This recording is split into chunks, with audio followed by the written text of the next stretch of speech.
What's going on, everybody? It's your buddy, it's your pal Spaz Phoenix with YWC Reality Check. Here with something a little new, here with something a little different, here with a debut of sorts, talking about the debut of MLP Mayhem that debuted this past Wednesday/Thursday, depending on how you quantify your midnight showtimes. A couple of weeks ago, you guys heard me talking about the fact that MLP, Maple Leaf Pro, the rebirth of Maple Leaf Wrestling that has been spearheaded by Scott D'Amour and others, they finally had a TV deal. They finally were going to have a weekly show called MLP Mayhem, and it was going to be on TSN for us up here in Canada, and it would be playing at midnight on Wednesdays, which is not exactly ideal. Now, since then, we've heard that they are getting international, I guess you would say, distribution over the AEW Plus, AEW Elite streaming service, whatever. So, while there's no TV deal that I know of anywhere else other than Canada, we have TSN, which is basically our version of ESPN, but the rest of the world can apparently get it on the AEW streaming service, which is pretty cool. I'm not going to lie. I come up here with not a lot nice to say about AEW, but that's pretty cool. Now, that could be because a lot of their stars show up on MLP, but you know what? Be that as it may. Scott D'Amour didn't have very many nice things to say about the TNA AEW deal when Kenny Omega was the Impact champion and the TNA, what did they call it, the kind of legacy champion when he had the two belts when he was doing the belt collector gimmick. So the fact that now his brand new MLP show is going to be shown on the AEW platform is pretty cool. It's pretty, I don't want to say progressive because that word has really, really heavy meaning, but really, really interesting to see and really, really happy to see, speaking from the perspective of a Canadian, which is all I can really give you. It's pretty cool to see that our wrestling is going to be available for everybody. Now, the show, the tapings, because it was taped in blocks, they're doing it very much in a similar vein to how TNA does their stuff. This set of tapings was done at, and I think the next set of tapings as well, is done at St. Clair College in Windsor, Ontario. And from what I can tell, I mean, the cinematography, or however you want to call it, the videoing of the show was pretty great. So you never really saw any gaps or anything like that, but it looked like they had a pretty decent crowd. If I wanted to be comparable, definitely it's bigger than an ROH crowd. Definitely it's bigger than an NXT crowd. I would say it's comparable to a TNA crowd, and obviously not as big as a WWE or AEW crowd if we want to play the comparison game. But everybody looked like they were having a good time. Everybody looked like they were hyped. I don't know what order things were taped in, so I don't know if the first thing we see is the first thing that they saw. If anybody was there at the tapings in Windsor, Windsor's not 100 million years away from me, but it's far enough that I'm not going there by transit. I'll tell you that for free. Later on, I'm going to talk about a pay-per-view that they were advertising that's happening at Maple Leaf Gardens. I definitely will be trying to go to that. But live, or sort of taped in the can live from St. Clair College in Windsor, Ontario, in front of a very, very excited looking crowd. We have the opening montage, the opening musical bit, and it's a pretty generic bit of really, really high energy rock-ish, interspliced, like obviously action shots with like cityscapes. Like if you know Toronto, you know a lot of the cityscapes were Toronto. Obviously, you can see the CN Tower and the Sky Dome, well, formerly known as the Sky Dome, but like city shots interspersed with shots from their previous shows and whatnot. I've been to a couple of their shows; they're a lot of fun. But yeah, all in all, a pretty impactful like opening video montage, if you want to call it that. Go to the ring, and in the ring is your commentary team for the evening, and I think they're pretty much their commentary team going forward, which is Mauro Ranallo and Don Callis, which is the Lord giveth and the Lord taketh away. Jesus Christ. Mauro Ranallo is fucking awesome. I liked him in WWE. I really liked him in NXT. He was calling the fights when I tuned in to watch the Ronda and Gina stuff. The only real MMA that I've ever watched. I really like Mauro Ranallo. He brings a lot of energy and a lot of animation and a lot of like nerdy in a good way vibe to the booth. Don Callis is Don Callis, and he's a dickhead, you know, color commentary guy. He's good at what he does. The way that they kept on trying to tie things back to what he's doing in AEW, which I understand, because he's an AEW character, because even the people in MLP that he manages as part of the Don Callis family in AEW, that's going to drip feed in. I could do with a little bit less of that personally, but that's more to do with how I feel about AEW and how I feel about the Don Callis family. So that's nothing on MLP. It's not even anything really on Don Callis, because logically he's going to do those types of things. It's just I could do without it. And him, in contrast to Mauro Ranallo, they seem to be a decent team. They seem to have a pretty good bounce and a banter between each other. They throw to another video package that's voiced by Scott D'Amore. Scott D'Amore wasn't on this show, by the way. I know they did a press conference after the first episode that I haven't watched yet, and I know he's got an interview up right now with Ari Emanuel that I also haven't watched, other than the clip of him thanking Triple H for checking in on him after he got let go from TNA. Now, there's a whole separate conversation to be had of, like, why did Scott D'Amore get let go from TNA, and how the other wrestlers felt, and why some of the wrestlers might have left when that happened. And TNA's not in the most wonderful spot right now, but I'm still enjoying it. But Scott D'Amore voicing over this video package, voicing over, like, you know, it was kind of an interesting take on a video package as well, because it was interspersed, obviously, with really old MLW. Now, this is Maple Leaf Wrestling, not Major League Wrestling, as we know MLW to be today. But going back to a lot of Maple Leaf Garden stuff, some clips of, you know, the likes of Ric Flair and Roddy Piper and a couple of other people. And Scott D'Amore's voiceover is like, oh, everybody loves to come up here and say they love this business until this business costs them something. And it talks about, the pain and the sacrifice and the hard work to get here and all those types of things. And there's a couple of voiceovers. I think one of the voiceovers is by Bret Hart, but it's a little low in the mix, so I don't want to say 100% about that. But it's basically like, old school commentators. Tune in on Saturday. Don't you dare miss it, and all this type of thing. Here's where we came from. Here's where we're going. All the type of typical stuff that you would need in an introductory episode. This was a very introductory episode. So Scott D'Amore and all the famous faces you would know talking about, hey, this is where we were. This is how we came back. This is what we're going to be. This is where we're going. On the one hand, it's very cookie cutter, it's very cut and paste, it's very by the numbers, but it is such in a way that it needs to be. And if you're going to introduce a brand new company to a TV audience, and it is a brand new audience in the sense of, TSN is all over Canada. Everybody all over Canada has the access to this, and if you're watching on the AEW platform, you might be in Japan, you might be in Australia, you might be in China, you might be anywhere. You need to be introduced to what this company is, who these people are, basically a mission statement type of idea, and I think they did that quite well. As I'm rambling over it, they did it much better than I'm talking about it. But it was very well done, very put together. And for somebody like me, from the WWE side of things, that'll say, oh, everybody say it one more time. WWE is really good at video packages. A lot of the video packaging we saw on this show for an introductory show was pretty fucking good.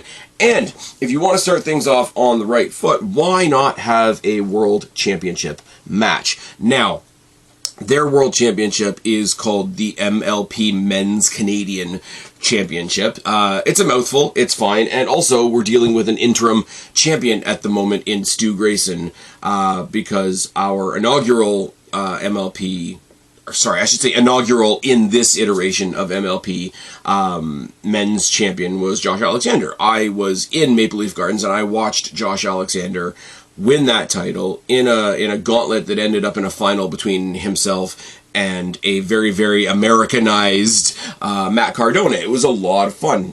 Josh Alexander, I could sit here and talk to you guys for 20 minutes about how much I enjoy Josh Alexander. I was introduced to Josh Alexander through Destiny Wrestling. Yes, check it off your Spaz Phoenix bucket list. It's fine. I enjoyed him basically in his entire period of being the guy, in the same way that AJ Styles was the guy in TNA.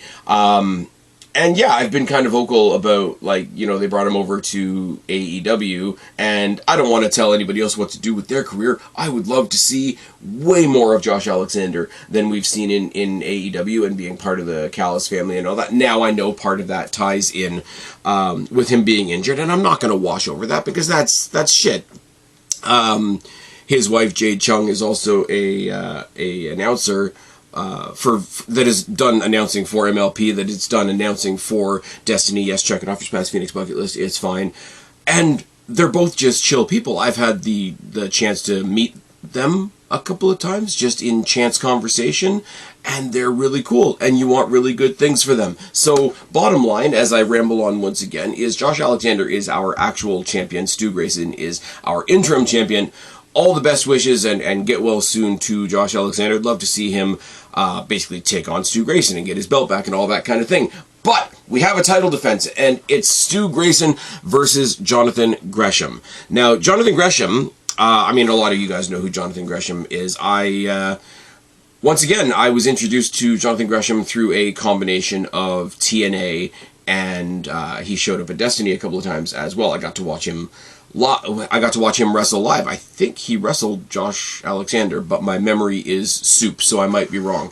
I saw him show up in TNA when TNA had the ROH talent there, and he was my introduction to the ROH Pure title, which I thought was a neat concept, at the same time as I was enjoying the NXT Heritage Cup as sort of a niche wrestling match concept. My problem is, and I don't want to bash the guy, because as commentator went at great lengths to explain to us on the night, he's come back from basically with I want everything life can give me type of positive attitude after suffering 2 strokes and a whole lot of partial paralysis and all that kind of thing. And all of that sounds terrible.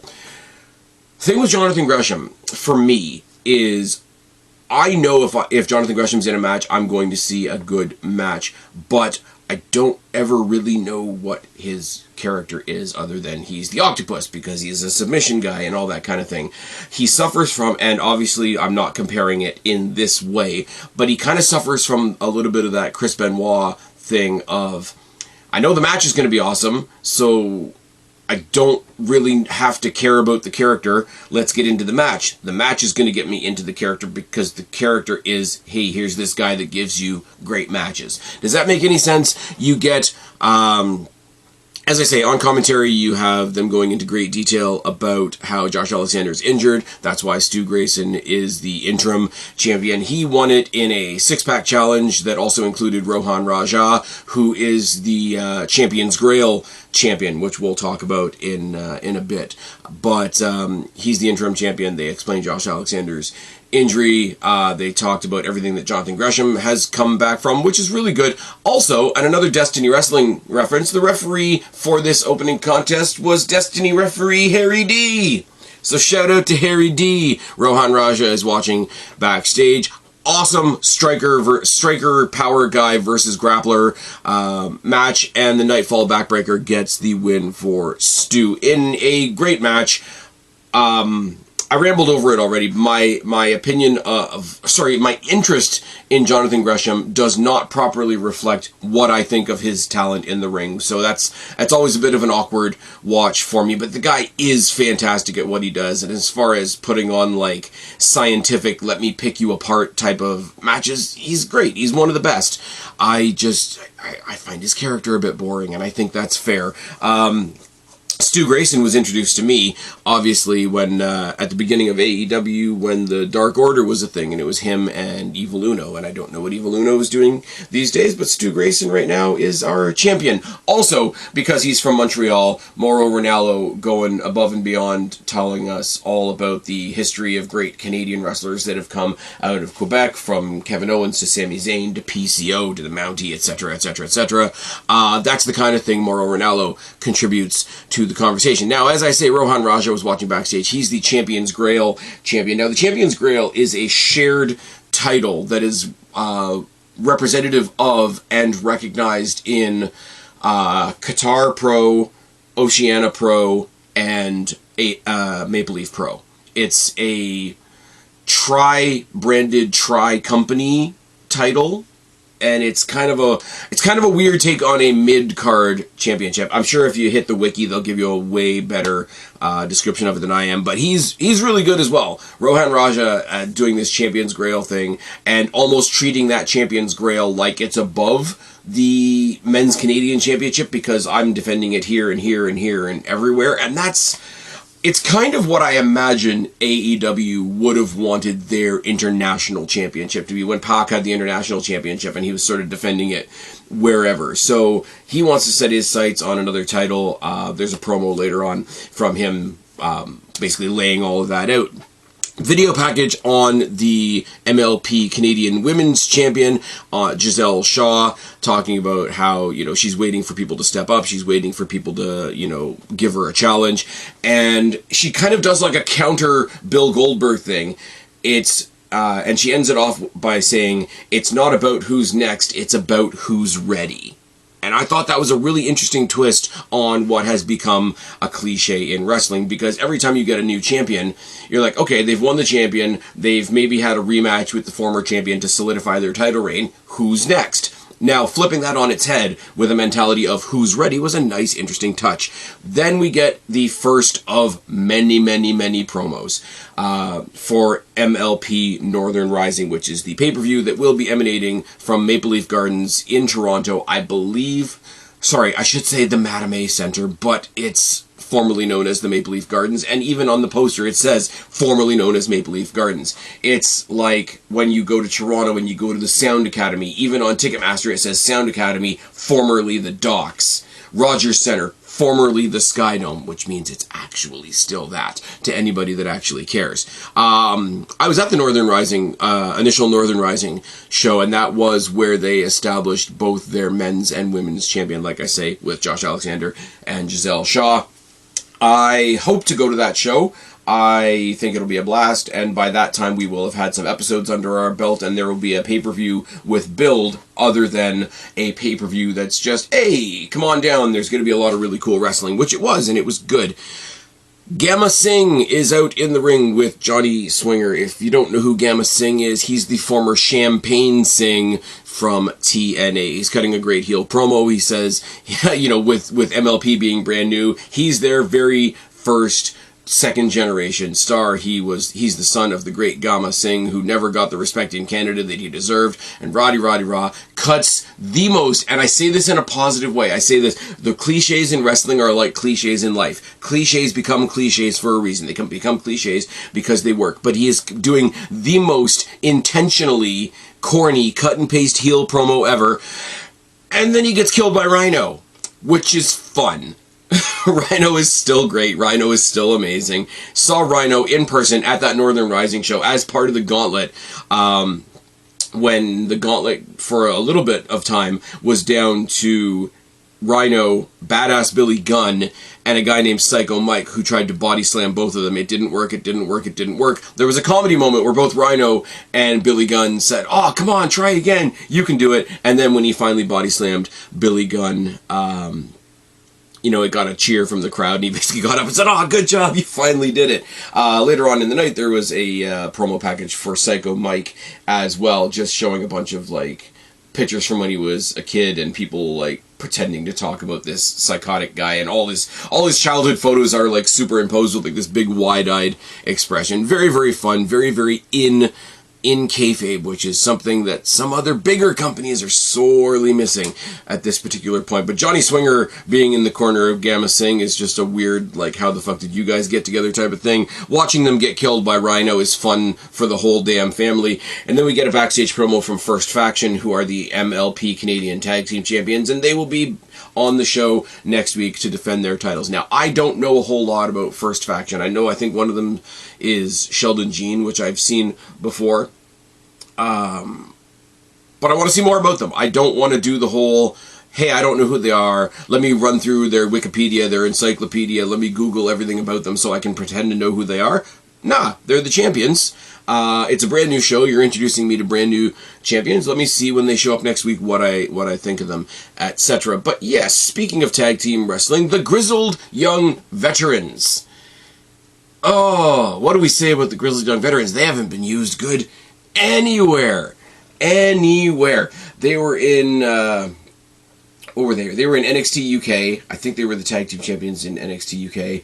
Then, oh, I love NXT, but they brought these guys to NXT and they put them in the Schism. And the best thing we got from the Schism was Ava, until she showed us who she really was, moving swiftly on, and then they moved them. It was a big deal. It was a big, gigantic headline that they had finally signed with AEW, and what the fuck have they done in AEW? And if your answer is, oh, go check them out in ROH, then I'm going to point and laugh at you, because you deserve to be pointed at and laughed at. Now, they're taking on Johnny DeLuca, who I'm not very familiar with, and Jesse Bieber, the pro wrestling pop star, and if you hear the name, you get the gimmick. He's basically a pissed off Justin Bieber, like, angry pop star of a wrestler. He does the half pants like Zack Ryder used to. He's really, really obnoxious. I've seen him. You're going to hear me say this quite a bit, I think, if we talk about MLP more. I've seen him do a lot of really, really fun work in Destiny as well. I've seen him do some fun stuff in MLP shows previous to this, before they got their weekly show, and it's just, they're there to get squashed, and you know that they're there to get squashed, and I think they know they're there to get squashed, and Grizzled Young Veterans look really fucking good, which I couldn't be happier for. Go back to another video package, or it's actually not a video package, it's more of a backstage interview, backstage, like, self-promotion bit, and apparently it's not MLP Mayhem anymore. It's the debut episode of Johnny TV. And if you know Johnny, who's had a million last names, you know it's John Morrison. With his short haircut now. I wasn't watching the show where he got his head shaved, but that's a choice. He even says in the promo, I'm still the best looking guy here, even with short hair. Now, the interesting thing about all of this is he's hyping up and promoting his match next week with TJP.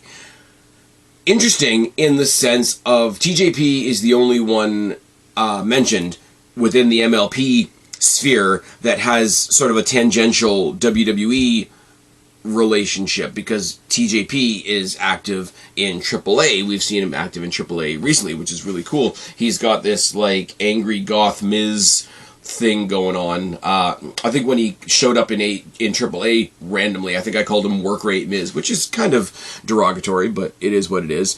So it's very interesting to see that on the MLP playing ground, you're gonna see somebody who's tangentially WWE taking on somebody who's tangentially AEW. Now, when you look at the broader scope of things, and you see that All In is going up against Heatwave and AAA, and then you've got All Out that's going up against Worlds Collide.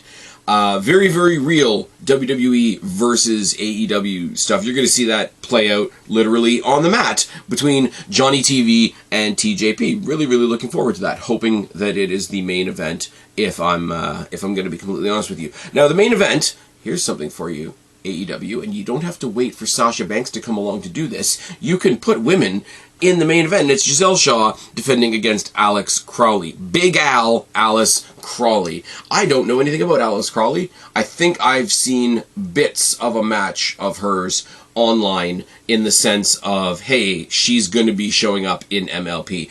Apparently she's from Juggalo Championship Wrestling, but we won't hold that against her, will we? She held up her own. She looks like a badass. You came away from this match exactly what you wanted to for a wrestler that you're not familiar with. I know Giselle Shaw. I've had the pleasure of very, very briefly meeting Giselle Shaw, again, at Destiny, to no surprise of anybody. She's a badass. She knows exactly who she is. She knows exactly what her character is, and she carries that championship like $1,005,000. Alice Crowley is the one that was new to me. I walked away from this match wanting to see more from her. Successful title defense from Giselle Shaw. Successful, I guess you could say, debut, at least in my eyes, for Alice Crowley. Everybody wins, and that's where the show goes off air. Very, very, very, very, very, very, very cool debut introductory episode for what this is going to be.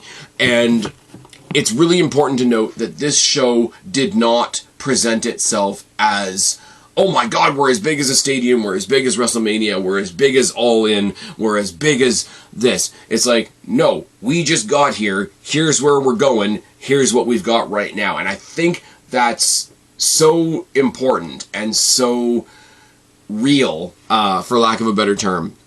But what did you do? You set up people that are seeing you for the first time to watch next week. We got a really, really good sort of exhibition match between Johnny TV and TJP to look forward to. We didn't see your tag team champions this week, but we let you know, hey, the tag champs are going to be here next week. Why don't you come in and see what they can do? You did get some tag action with the Grizzled Young Veterans squashing Jesse Bieber and Johnny DeLuca. You had a random heel comes out, says some shit, and gets killed by Rhino. You let people know immediately that there's a pay-per-view coming up. You let people know immediately, here are the king and queen of our brand with Stu Grayson and Giselle Shaw both having awesome, if not kind of exhibition-y title defenses. You let people get to know face-to-face who the commentary team is. They're going to be the voice of your company. You had Scott D'Amore starting off the show telling you, hey, here's where we were, here's where we want to go. Thanks for joining us. Thanks for joining us for this big flagpole moment of having this nationwide platform that is now a worldwide platform thanks to AEW. And the crowd looked like they were having a great time. I'll tell you this for free right now. I'm not going to be coming up here and doing like a weekly review of this show, but I am going to be following it. And when we get to Northern Rising, whether or not I'm going to be watching it either way. So you will get a preview for Northern Rising from me when that time comes. Like I say, I think it's around October time. The show's worth checking out. Is my ending statement here. I don't want to come up here and say it's an absolute fireworks display and it's going to be the best thing you've ever seen and it's going to change entirely what you think about wrestling. It's not. It's what TNA is, what Destiny is for me. If you want something just a little outside the two big ones that are telling you this is what wrestling is, no, this is what wrestling is, and you've only got two options. If you want an alternative, if you want, hey, here's just some good wrestling, and selfishly, if you want to see what we're doing up here in Canada, I would greatly suggest you check out the debut episode of MLP Mayhem, and hopefully sooner rather than later they will get a better time slot than midnight on a Wednesday. Because I'm not going to lie, even though I don't think that much of AEW, I'm still watching AEW, so by the time you get to midnight on a Wednesday, you've probably watched 2, if not more than 2, with the overrun, hours of wrestling. It's very, very cool. I think they did a very decent job of introducing themselves to the TV world, and I don't really have much else to say. This is why I'm much better with a co-host, because if I have a co-host, it kind of helps me ramble less. Did you watch MLP? Are you planning on watching MLP? Do you want me to come up here and talk about MLP more, like I have today with you guys? Let me know down in the box below, but I'm pretty much done. I've run out of things to say, and isn't that oh so tragic? I've been Spaz, your YWC Reality Check. Subscribe up there, talk down there, start a conversation, keep all these conversations going. Don't be a stranger. I'll talk to each and every last one of you later, but for right now, I am tagging out. Bye, guys.